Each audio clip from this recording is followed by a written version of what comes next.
Yes, I'm Major General George Edwards. My last name is Edwards, Edwards. And what is your birthday? My birthday is 8 March 1929. Wow, so you were born in the year of Great Depression. Yeah, right in the height of the Depression, that's correct. Uh-huh. Where were you born? I was born in Nashville, Tennessee. Ah. Tell me about your family, your parents and siblings that when you were growing up. Well, that's a little complicated. My daddy and my mother separated when I was like 4 years old. And I was raised by my grandparents, Dr. and Mrs. V.L. Lewis in Crossville, Tennessee. My mother died of a brain tumor when I was 12 years old. So my family I knew then was my grandparents. Must be very hard for you. Well, they took very good care of me and encouraged me in everything that I did, everything that I wanted to do.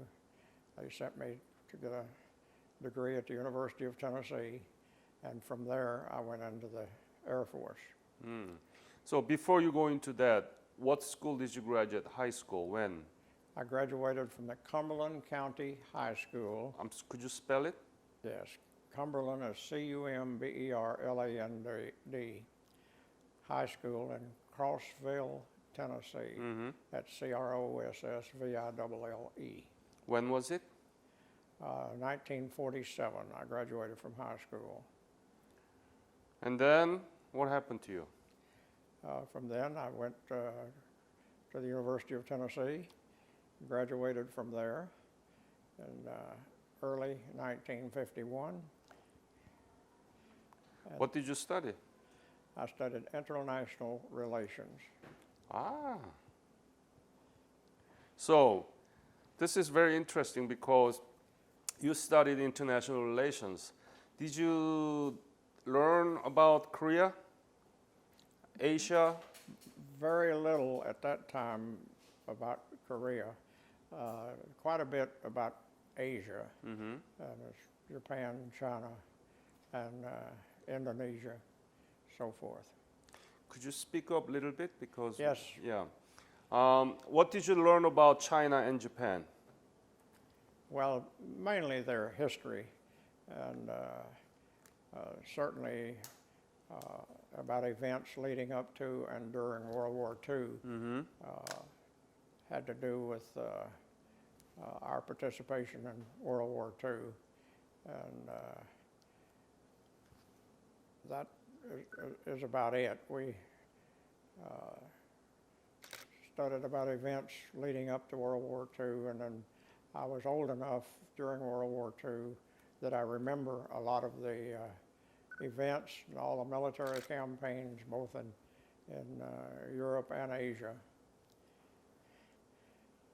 In addition to graduating from the University of Tennessee, I might add that I also have a master's degree in international relations from San Francisco State University in California, and I also have a degree from the University of Maryland, also in international relations. Very well educated.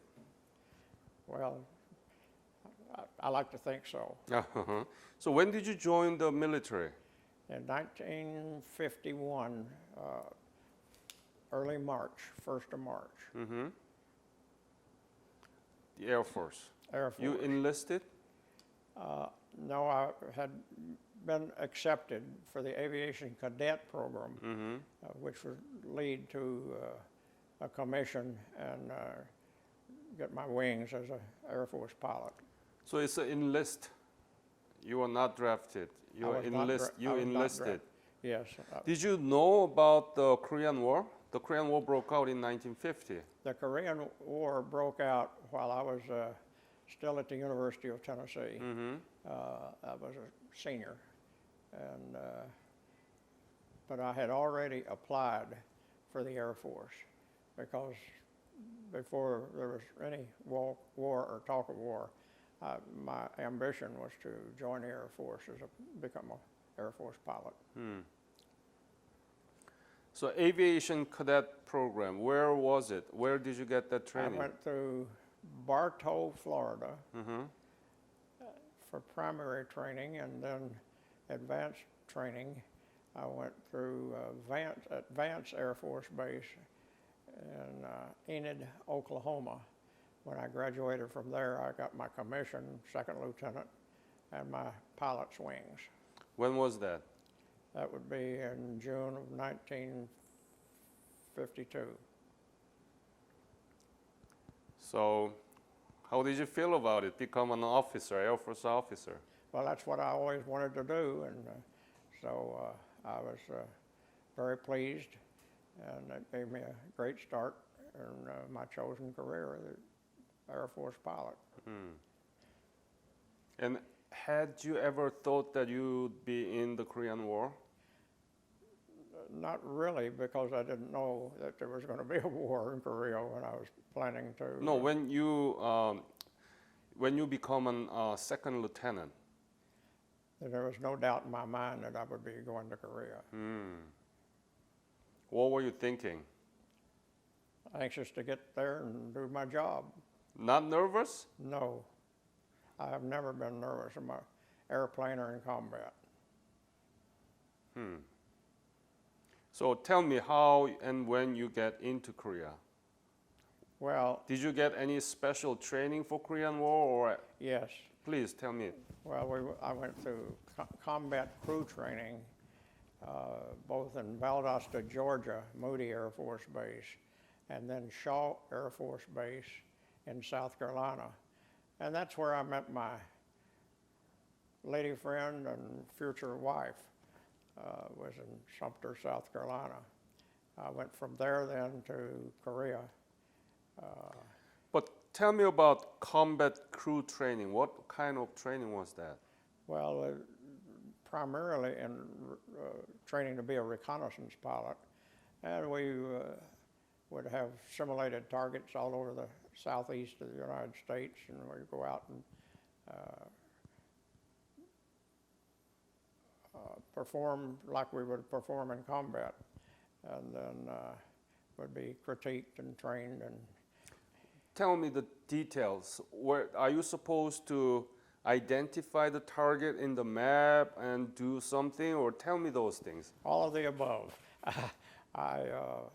Certainly we're taking photographs of targets and terrain, and some that aided in mapping and then finding simulated enemy forces. And we worked hard, and I was there about 5 months, and then on the way to Korea. It took a lot longer going to Korea then than it would take now. I went to California, and then we got in a transport airplane, a C-54, flew to Hawaii, Wake Island, then Japan for processing, and then from there on to Kimpo, where I was to be stationed, and landed at Kimpo, K-16 rather, about 3 o'clock in the morning. Of? I would have to think of for a minute. That had to be around the 2nd of January or 1953. 53. Yeah. And then I went by vehicle from K-16 in Seoul to Kimpo, which is K-14. That was a military designation, and lived in a tent, very small, with 4 guys in a tent, and had a wooden floor, and that's all. So what was the unit that you belonged to? In the 45th Tactical Reconnaissance Squadron. 45th what? Tactical Reconnaissance Squadron, which was in the 67th Tactical Reconnaissance Wing.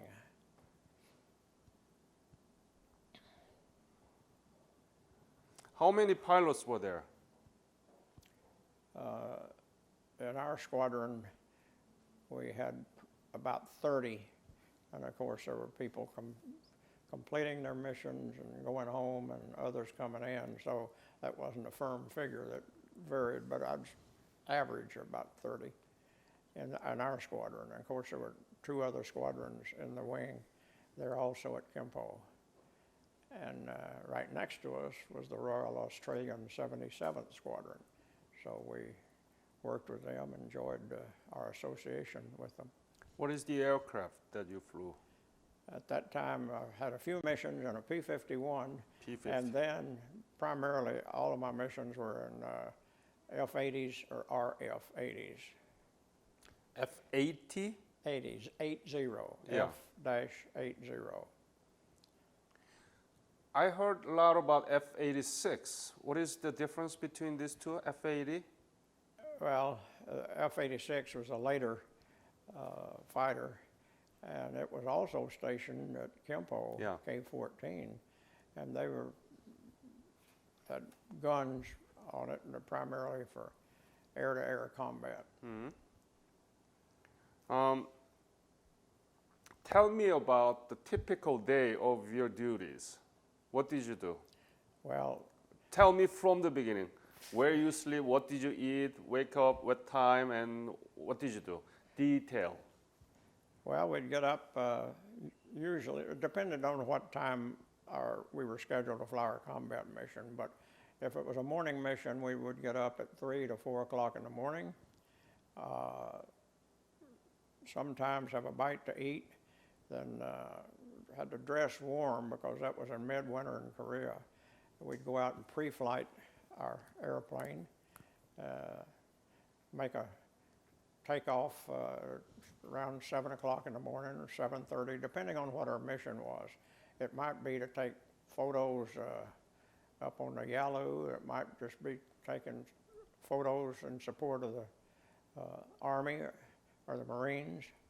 And if it was a very, very early morning mission, it was still dark when we take off, and we'd be up near the Yalu taking pictures across the river, because commanders always wanted to know how many MiGs were on the ground and whether or not they had bombers, IL-28 bombers. And so that might be it. Another day we might be up at Wonsan supporting the Navy, or might be on supporting the ground troops, taking pictures along the where the combat was going on. But it was, every day it was different. Every day. So when you flew to around the Yalu River, were there any mission to identify the prison camp? Do you remember any of those? I don't remember much about that. We would just be given a target and come back with pictures, and in some cases we didn't know whether it was a prison camp or something else. Okay. We would also flew missions up way further north in Korea, northeast of the mouth of the Yalu, and taking pictures across at an airstrip up there, once again to see if the North or the Russians or anybody had moved bombers in a position where they could hurt us in the south. How many crews were in the P-51, and how did you take the picture? I mean, was it manual? Oh no. Tell me about those details, Well, please. There's only one person in either the P-51 or the F-80, RF-80. Only one person? Yeah, Ah. that was me. That's it. Yeah, that's it, always. No room for anybody else, very small cockpit. Uh-huh. And, but the cameras position so they go out the nose or out the side or straight down. But we managed all of that with controls in the cockpit. Got it. Push a button and it snaps a picture. How accurately that picture actually depict the actual configuration? Very good. It was very good. Really? Oh, yes. We had good equipment. Where did you develop that film?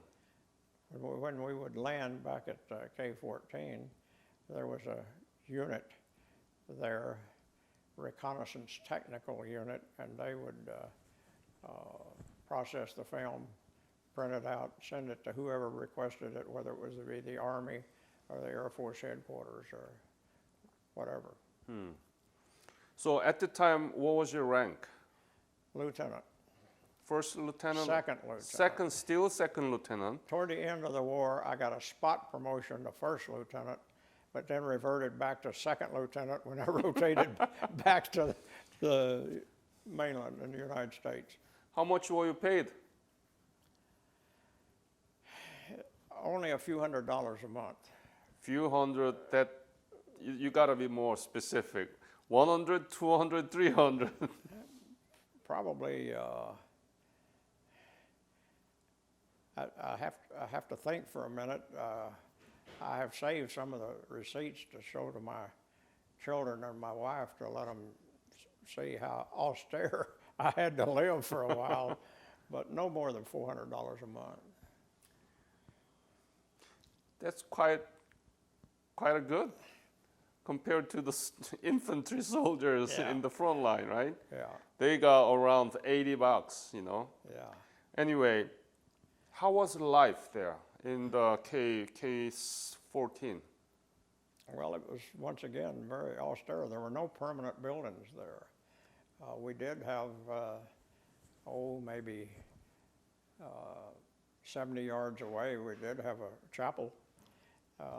It was once again very austere. It was just a tin or metal building, but not a permanent building. And we did have a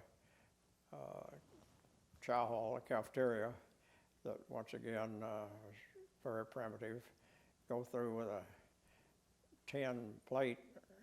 They put the food on it when the food might be warm, but it would be cold by the time you could was go sitting sit at down the to table. eat. But those are all things. We laughed about it and just did the best we can. Nobody complained. We were happy to be doing our job.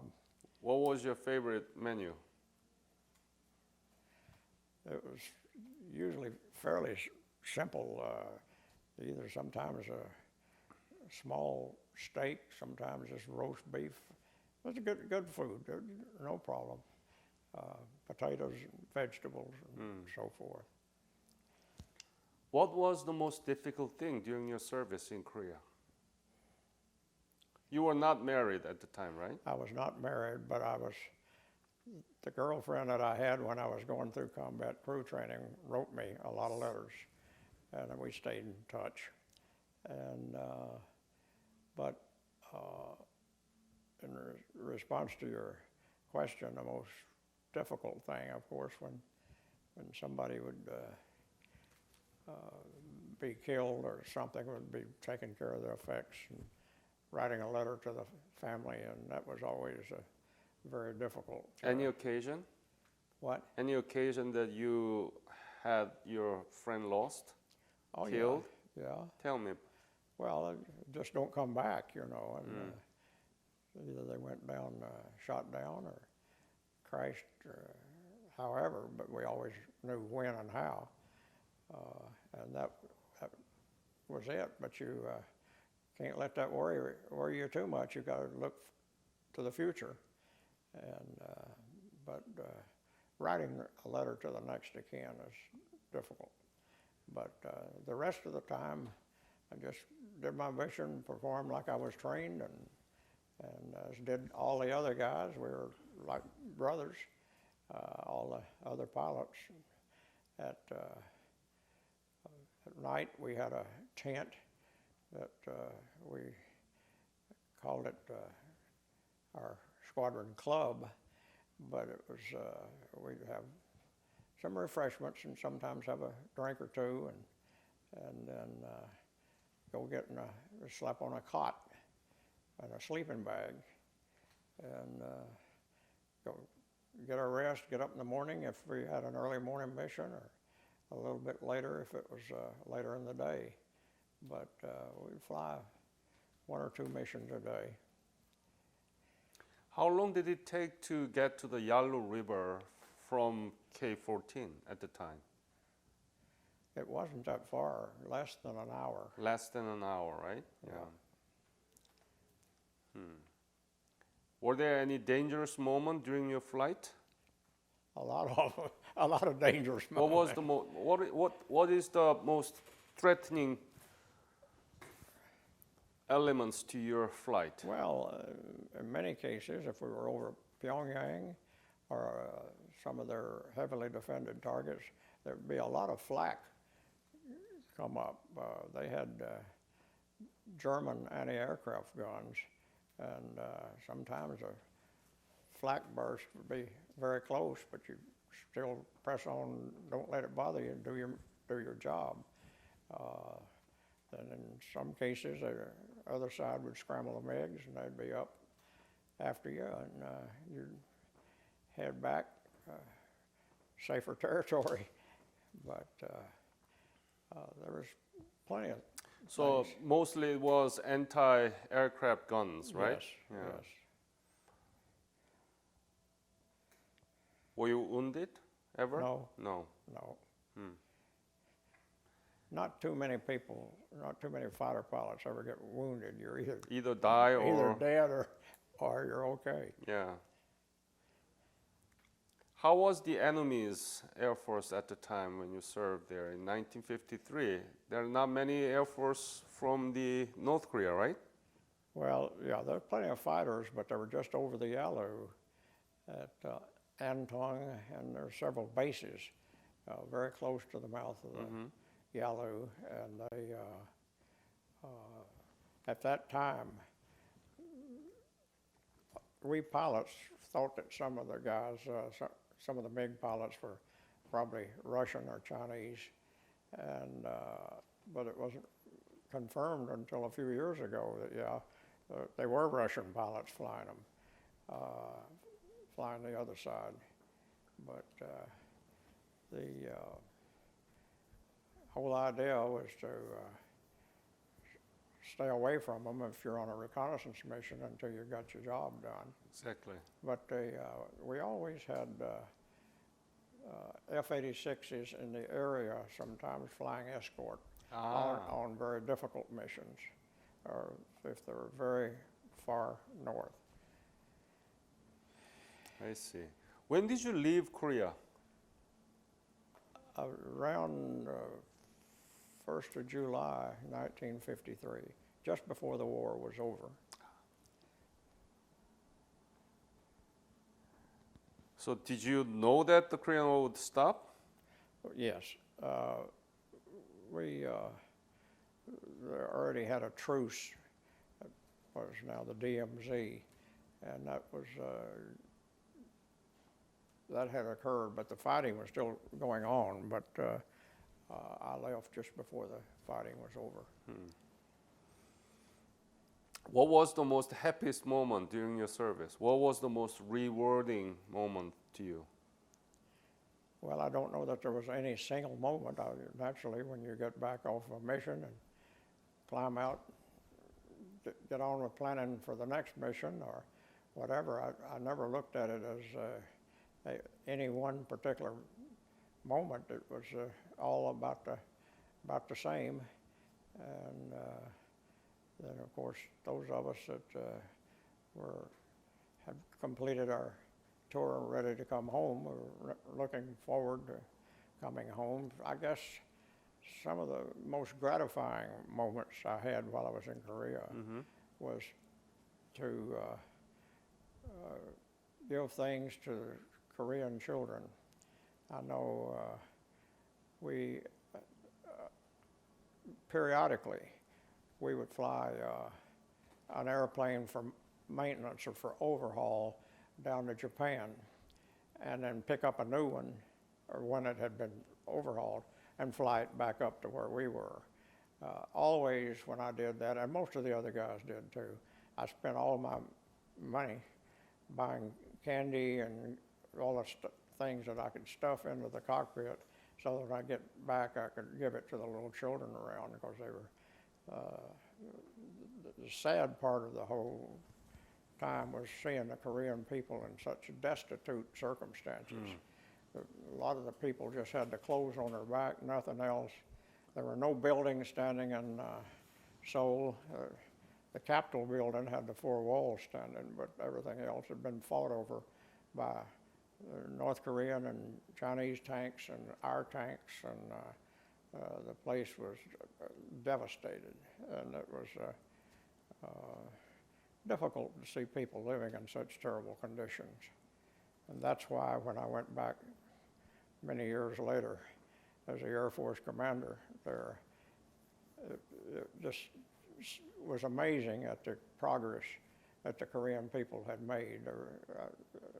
Almost seemed like 1,000 years worth of progress in a different country, because it was modern, industrial, superhighways, all that sort of thing. And back when I was there, to go from Kimpo, which is very close to Seoul, it took sometimes 1 to 2 hours in a 4-wheel drive Jeep. The roads were terrible. And when I went back to see the progress, it was gratifying to see what the Korean people had done. And I know on many occasions, when I was there the second time, and would go to into town or anywhere off base, the Korean people were constantly coming up thanking you for making it possible for them to progress in freedom and develop like they had developed. You saw most of the North Korean land too, right? North Korean territory, because your reconnaissance mission was over in North every Korea. bit of it. How was North Korea compared to South Korea in terms of the degrees of devastations? Well, when you're at that up in an airplane, and especially if you're pretty high, difficult to determine with any accuracy exactly what was done. But we could tell, especially all the towns where the battles have been fought, we could tell that there was some substantial damage, whether it was on the East Coast or the West Coast or Pyongyang, or certainly along where the DMZ is now. There was a lot of destruction of villages along there. When did you go back to Korea to serve as a commander? When was it? In 1978. Till? Wait just a minute.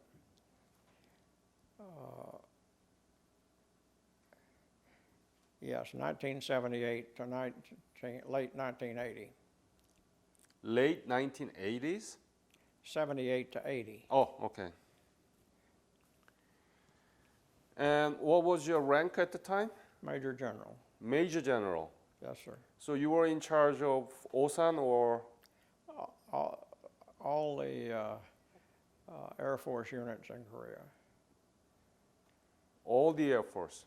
Yeah. Oh. And work closely with the ROKF to coordinate. At that time, I was commander of the 314th Air Division, which is now 7th Air Force, which is all Air Force, United States Air Force units. Mm-hmm. So you were stationed in Osan or? I was stationed in Osan, and that was where the main command post was located, and now the underground hardened Tactical Air Control Center. Yep. And that was where we would control the air war. Yep. But I also had an office in Seoul Yongsan Army base, so I could interface with the United Nations, with the Korean government, with the other military services, and with the,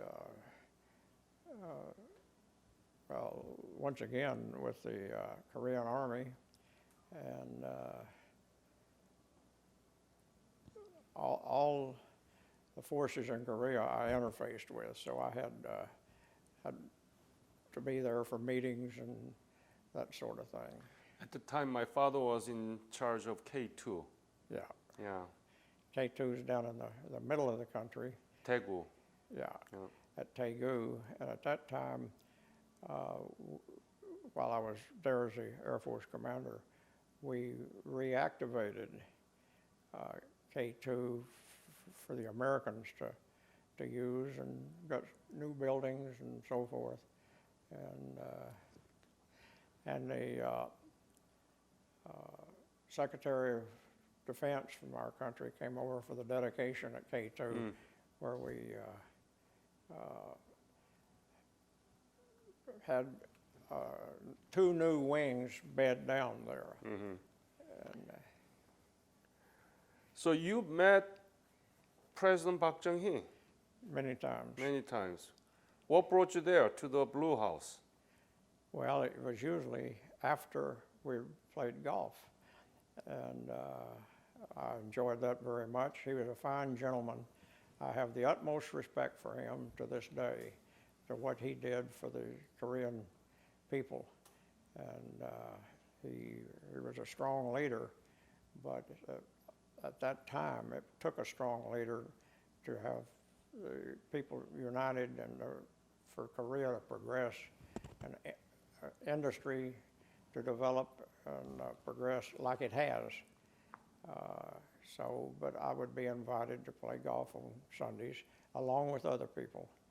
And many times he would invite us after the golf over to the Blue House, which is like our White House, for refreshments and maybe something to eat and discussions, just like Some strong warriors refreshment. or fighter pilots anywhere, or warriors anywhere. We'd have a good time. But he was a great host and very gracious to us for providing support. I bet that there was a strong refreshment, Chivas Regal, right? Well, yes, That was his favorite. yeah.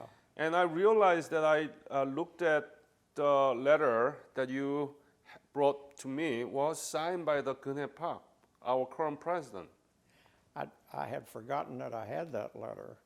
I have a lot of material from the Korean War, and this after President Park was assassinated,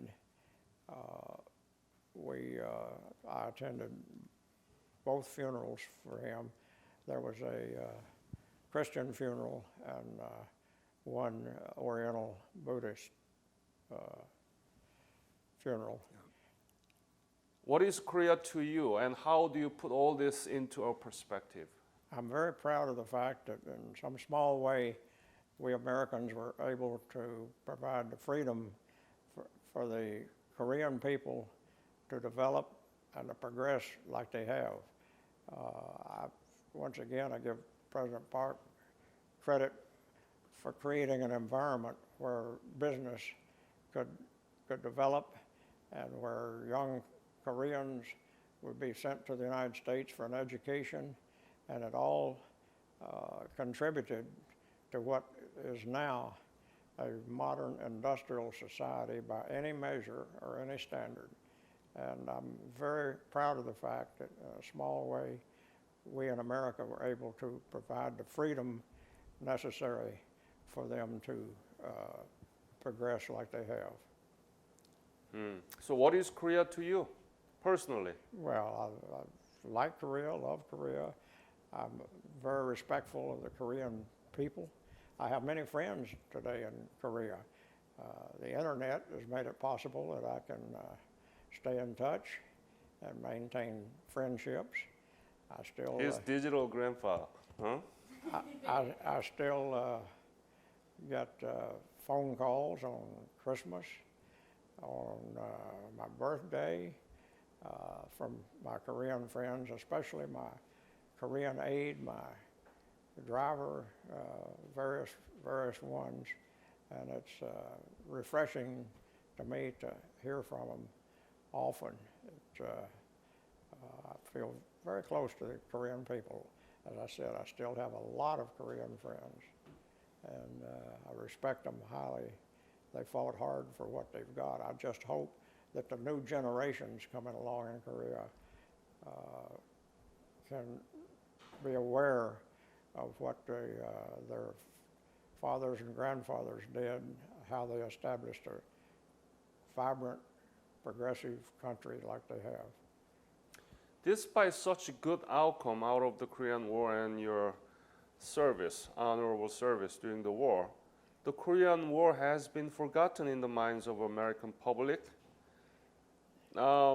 This country has been really mostly been ignored. Why do you think that was the case? Well, I'm not sure that I agree with you that it's been ignored. All you have to do is look at the automobiles around in this country that were produced. By this time, but after the Korea. war, until, you know, After the war, I think quite a few people in the United States, most people, knew about Korea, and the war had brought Korea to the attention of America and the world. I think this is a wonderful project that you have, and you're making tremendous contribution to students all over the world to let them know just what Korea is all about and why it is so successful today. thank you very much.